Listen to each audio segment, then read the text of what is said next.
ने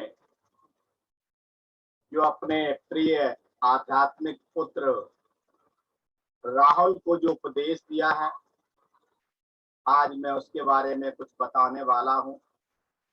हम अपने भौतिक जगत में अपनी औलाद को, अपने पुत्रों को क्या क्या देते हैं, और भगवान बुद्ध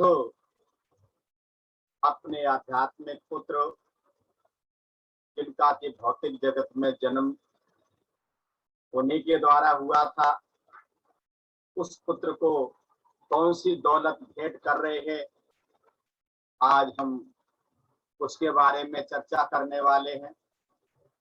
भाई और बहनों, ये बहुत ही गंभीर सूत्र है जो कि मध्यम निकाय से लिया गया है। राहुलोवाद सूत्र नाम से प्रसिद्ध है। ये काफी गंभीर है। हालांकि उन्होंने विपश्यना के बारे में, सही में विपश्यना से पहले जो आनापानसति ध्यान होता है, उसका जो चौथा अंग विपश्यना ही कहलाता है, उसके बारे में बताया है। अगर हम इसको सही में ध्यान से सुनते हैं तो वाकई हमें इसका बहुत बड़ा लाभ हो सकता है।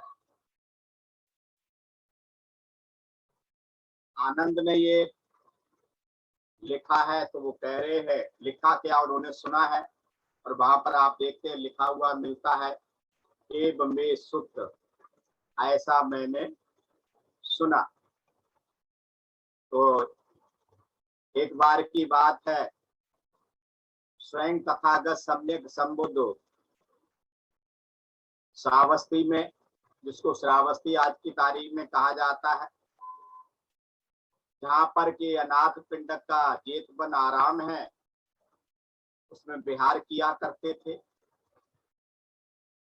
तो एक बार की बात, एक दिन सुबह सुबह भगवान बुद्ध ने अपना चीवर पहना, हाथ में भिक्षा पात्र लिया और श्रावस्ती के नगर में पिंडपात करने के लिए, यानी भिक्षा तंत्र के निकल पड़े। भाइयों और बहनों, चिंतन कीजिए कितना गंभीर दृश्य होगा वो। मुझे कहने में मेरा पूरा पूरा अंग एक अजीब से अनुभव से गुजर रहा है। तो जो उन्होंने देखा होगा उन पर कैसी बीत रही होगी। तो क्या होता है, भगवान बुद्ध के पीछे पीछे राहुल ने भी सुबह सुबह अपना चीवर पहना, हाथ में भिक्षा पात्र लिया, और वो भी उसी श्रावस्ती नगर के अंदर भिक्षाटन करने के लिए निकल पड़े। उन दोनों को आमना सामना होता है। बहुत चिंतनीय विषय। हम अपने बच्चों को क्या देते हैं? अगर आर्य सत्यों को समझना है तो हम यहाँ चिंतन कर सकते हैं। और वो अपने आध्यात्मिक पुत्र को क्या दे रहे हैं? जब दोनों का आमना सामना हुआ और भगवान बुद्ध ने अपने प्यारे इकलौते बेटे को, जो कि अब वर्तमान में आध्यात्मिक बेटा है, उसको क्या दिया है?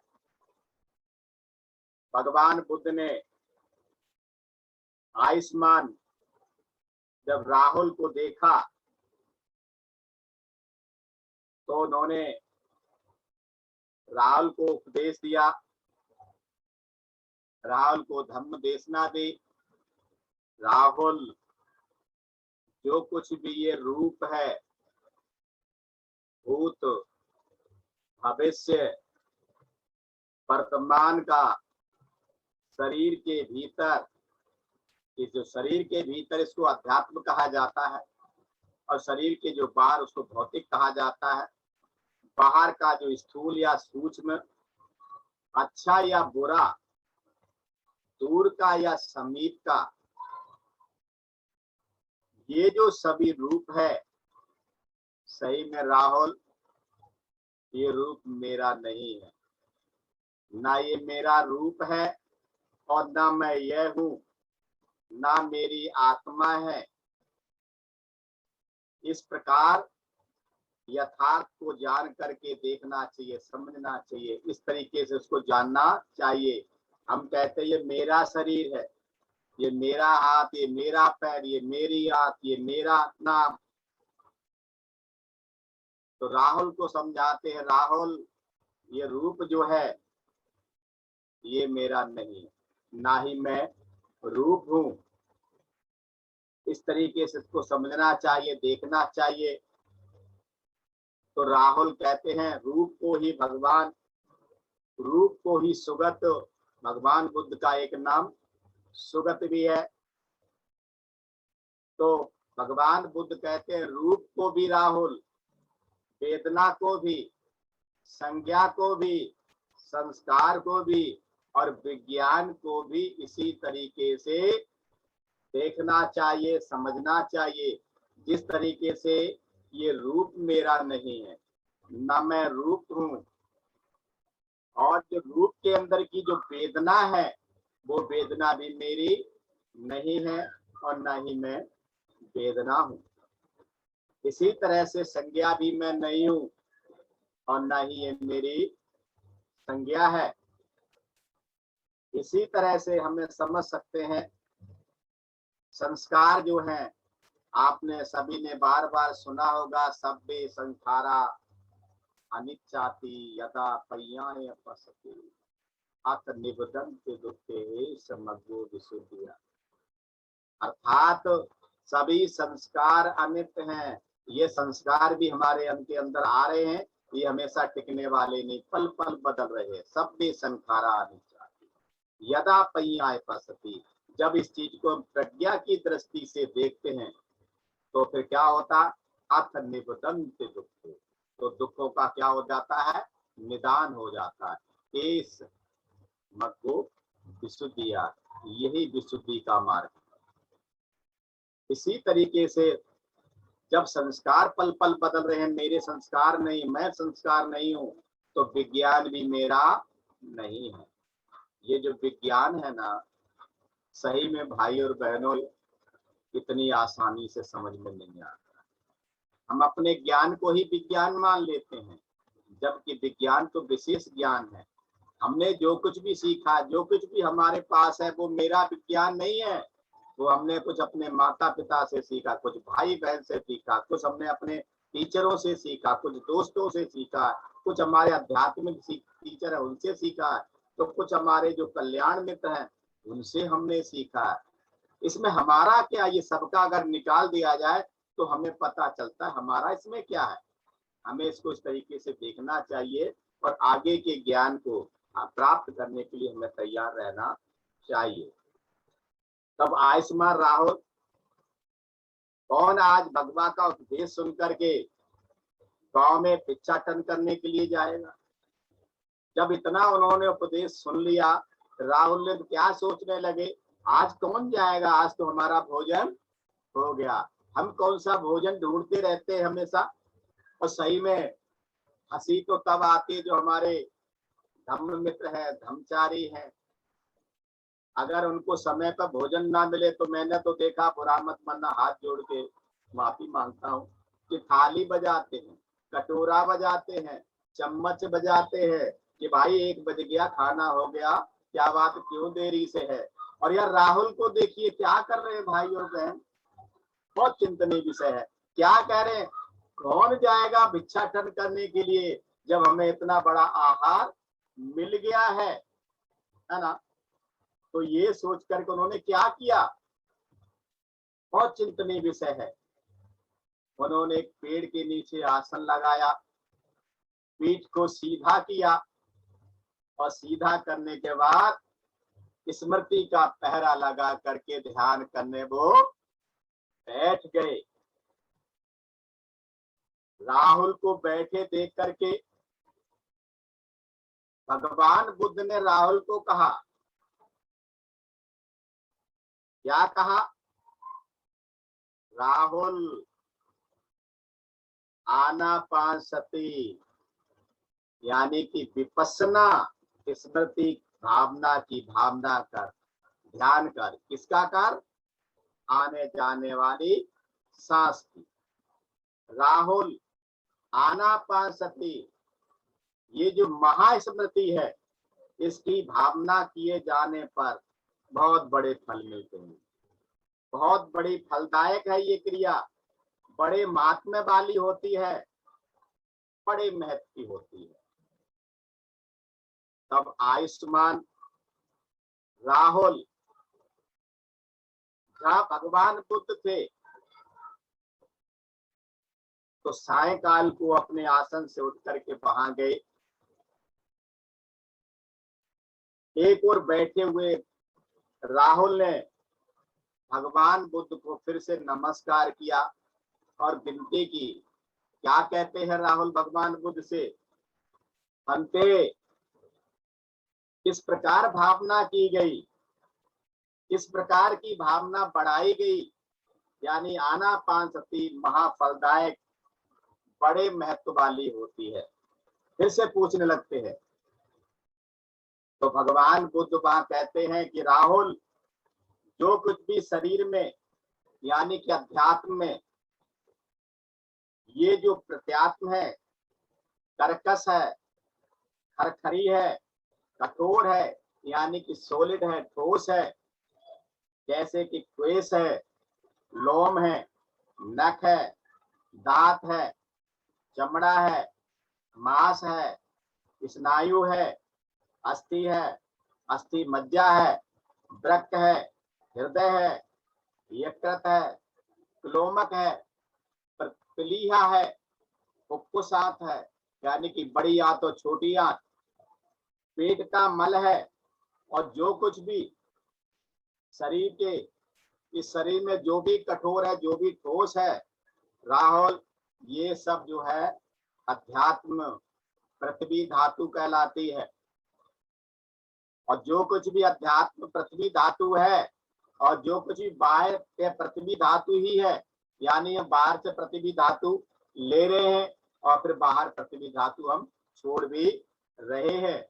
इस तरीके से ये जो पृथ्वी धातु है ये मेरी नहीं है, और मैं पृथ्वी धातु भी नहीं, ये मेरी आत्मा नहीं है, मैं आत्मा नहीं हूं। इस प्रकार इस यथार्थ को जान करके उसे और गहराई से देखना चाहिए। इस प्रकार यथार्थ जान करके देखना चाहिए।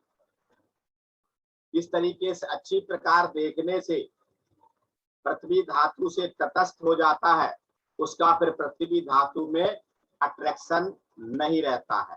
पृथ्वी धातु से चित्त को वो विरक्त कर लेता है, यानी पृथ्वी धातु से उसका चित्त शुद्ध हो जाता है, उसका अट्रैक्शन अटैचमेंट नहीं रहता है। तो क्या है राहुल आप धातु? आप धातु जो है वो दो तरह से है। एक अध्यात्म की है जो हमारे शरीर में है, और एक बाहरी है, तालाब में, झील में, कुएं में, जहां जहां भी है। आध्यात्मिक आप धातु के साथ साथ तेज धातु भी दो तरह की है। एक जो बाहर से हम ले रहे हैं और दूसरी हम तो छोड़ रहे हैं। तीसरी जो है तेज धातु के बाद में वायु धातु है। इसी तरीके से हम देखते हैं बाहर से ही सांस ले रहे हैं वायु धातु को और बाहर छोड़ भी रहे हैं। इसी तरीके से आकाश धातु, तो कहते राहुल क्या है आकाश धातु? राहुल आकाश धातु आध्यात्म की भी है और बाह्य भी है। इसको बहुत गंभीरता से सुनना भी है, उसका चिंतन भी करना है। और इसी चीज को न समझने की वजह से हम अध्यात्म को नहीं समझ पाते। तो भगवान बुद्ध समझाते हैं कि आकाश धातु जो है आध्यात्मिक भी है और बाह्य भी है।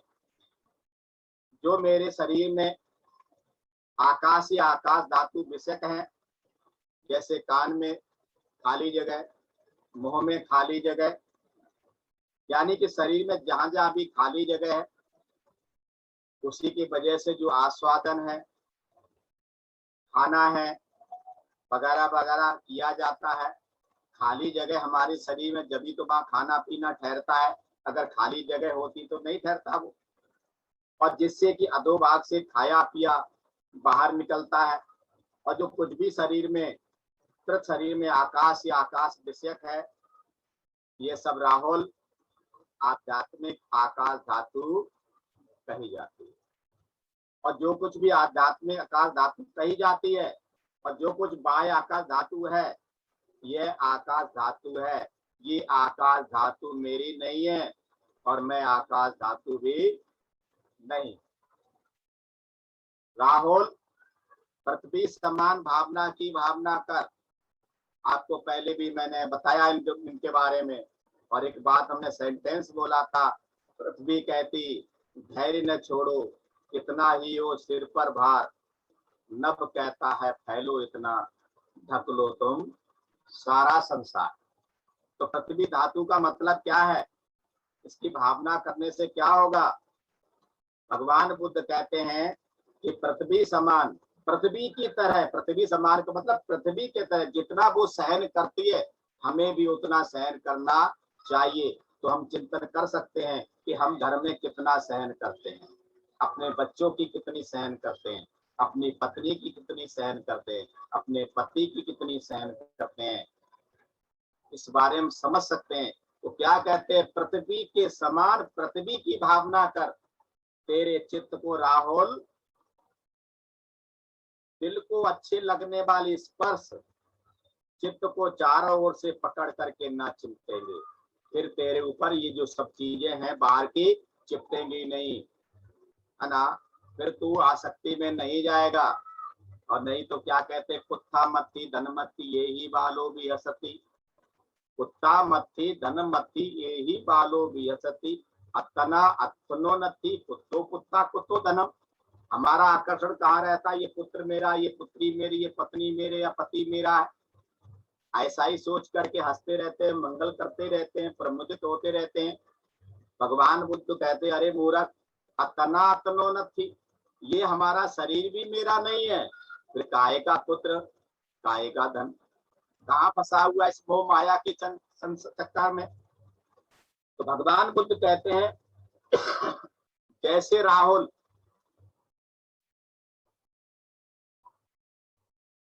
ये जो हमारा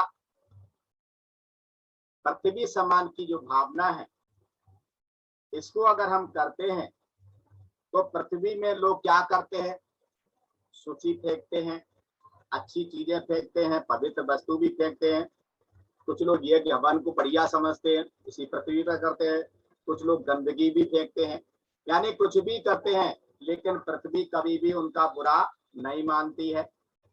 पाखाना भी, पेशाब भी, कफ है, पीप है, लहू भी फेंकते हैं, उससे पृथ्वी कभी भी दुखी नहीं होती है। इसका एक अंश कहीं तक माँ के अंदर भी होता है, पृथ्वी का अंश, कि माँ बेटे को जब पालती है तो टट्टी करे, पेशाब करे, कुछ भी करे, कभी भी बुरा नहीं मानती है। तो हमें उससे भी सीख लेनी चाहिए। तो पाखाना भी, पेशाब भी, कफ भी, लहू लोग फेंकते हैं, उससे पृथ्वी कभी दुखी नहीं होती, कभी गिलानी नहीं करती, कभी शिकवा शिकायत नहीं करती, कभी घृणा नहीं करती। इसी प्रकार हे राहुल, पृथ्वी समान की तू भावना कर, पृथ्वी समान भावना करते राहुल, तेरे चित्त को अच्छे लगने वाले स्पर्श नहीं चिपटेंगे, बुरे लगने वाले स्पर्श नहीं चिपटेंगे। यानी कि तो तीन तरह की जो भावना है, एक सुखद है, एक दुखद है, ये दोनों चिपटने वाली नहीं है। इसी तरह से आप जल समान, जैसे राहुल जल में शुचि भी होती है, उसमें लोग अच्छी चीजें भी फेंकते हैं, गंदी चीजें भी फेंकते हैं, कभी भी जल बुरा नहीं मानता। इसी तरह से अग्नि के समान, जैसे राहुल एक शुचि को भी जला देता है, कितनी भी अच्छी चीज क्यों न हो, कितनी खराब क्यों न हो, जब अग्नि प्रवाहित होती है तो फिर सबको सुहा कर डालती है, किसी को छोड़ती नहीं है। इसी तरह से वायु, जैसे राहुल वायु शुचि के पास भी बहता, अच्छी चीजों के पास होकर वायु बहती है, और गंदी चीजों के पास से होकर के वायु बहती है बगैर किसी भेदभाव के। जैसे आकाश समान राहुल भावना कर, जैसे राहुल आकाश किसी पर प्रतिष्ठित नहीं होता, किसी पर टिका हुआ नहीं होता, किसी पर निर्भर नहीं होता, इसी प्रकार तू राहुल आकाश समान भावना की भावना कर। किसी पर टिकना नहीं है, किसी पर आश्रित नहीं रहना है, अपना मुकाम खुद तैयार करना है। राहुल आकाश समान की भावना करने पर उत्पन्न हुए मल को अच्छे लगने वाले स्पर्श चारों ओर से पकड़ करके चित्त को नहीं चिपकेंगे, तेरा आकर्षण कम हो जाएगा। राहुल मैत्री सबको मित्र समझना है। क्या की भावना करनी है? मैत्री की भावना करनी है, सबको मित्र समझना है। मैत्री भावना की भावना करने से राहुल जो कुछ भी हमारे अंदर व्यापाद है, द्वेष है, खुन्नस है, खड़कपन है, राहुल उनसे टूट जाएगा। राहुल करुणा भावना की भावना कर, यानी सारे प्राणियों पर दया करना है। जैसे आपने देखा कोरोना काल में बहुत सारे लोगों ने भूखे लोगों को भोजन दिया, जो भी जरूरी चीजें थी उनको दिया, और उसके साथ ही साथ जो त्रिरत्न बौद्ध महासंघ है उसमें बहुत बड़ा योगदान त्रिरत्न बौद्ध महासंघ का भी रहा है। दिल्ली केंद्र का भी कुछ न कुछ उसमें कार्य रहा है, उसको हम समझ सकते हैं। सही में यही करुणा भावना है, जरूरतमंदों की मदद करना, किसको कैसी जरूरत है उसको हम समझ सकते हैं। ये करुणा भावना की भावना कर राहुल। करुणा भावना की भावना करने से राहुल जो तेरी विहंसा है, पर पीड़ा की जो इच्छा है वो छूट जाएगी। आगे भगवान बुद्ध कहते हैं राहुल, तो राहुल मुदिता भावना की भावना कर, दूसरों को सुखी देख करके खुद को प्रमुदित करना, प्रसन्न होना। राहुल जो तेरी आरती है, मनन लगना है, जो कहीं मन नहीं लगता है वह हट जाएगी।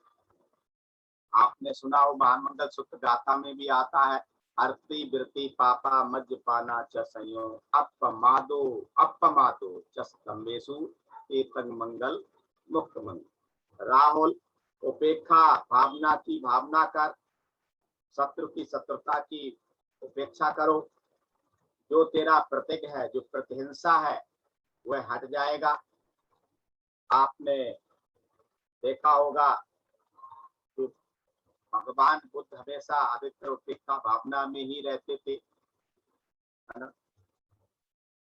इसके बारे में हम दंपति की तीसरी और चौथी गाथा को हम समझ सकते हैं कि उसने मुझे गाली दी, उसने मुझे मारा, उसने पीटा, ये किया वो किया।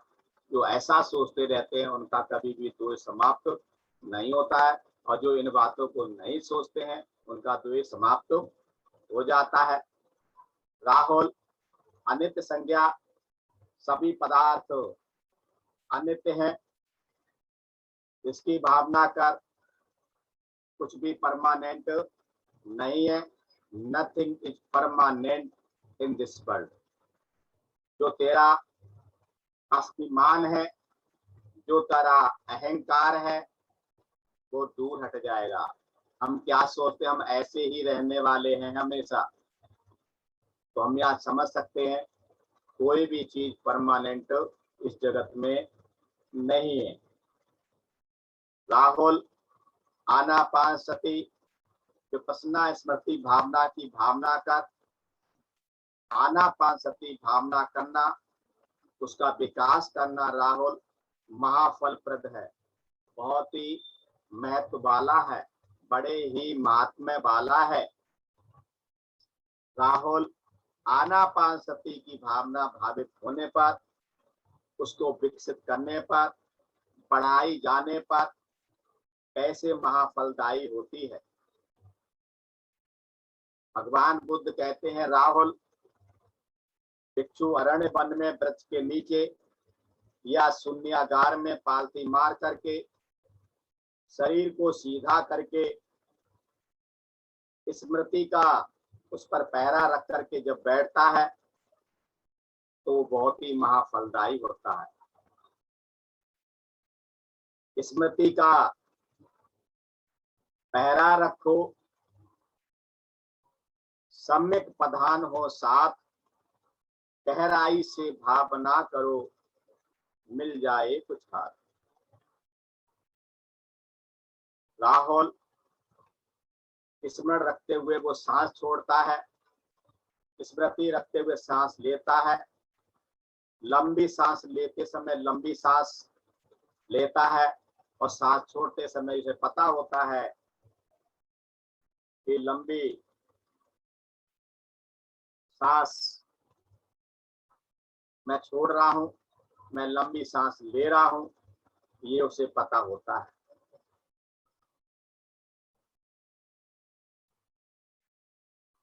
छोटी सांस लेते समय उसे पता होता है मैं छोटी सांस ले रहा हूं, लंबी सांस लेते समय पता होता है कि मैं लंबी सांस ले रहा हूं।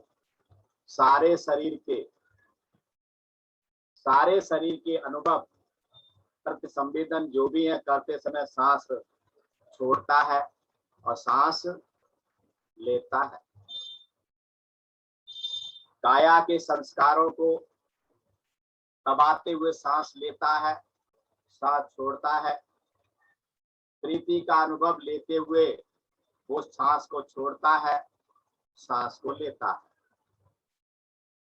चित्त के संस्कार, चित्त पे जो छाप है, जो संस्कार हैं, उनका अनुभव लेते हुए, चित्त के संस्कारों को दबाते हुए, चित्त का अनुभव करते हुए, चित्त को प्रमुदित करते हुए, चित्त को समाधानी करते हुए, चित्त को राग आदि से बचाते हुए, यानी कि विरक्त करते हुए, सब पदार्थों को अनित्य देखने वाला हो।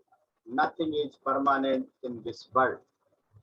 सब पदार्थों में विराग यानी राग रहित देखने वाला हो, विराग की दृष्टि से देखने वाला हो।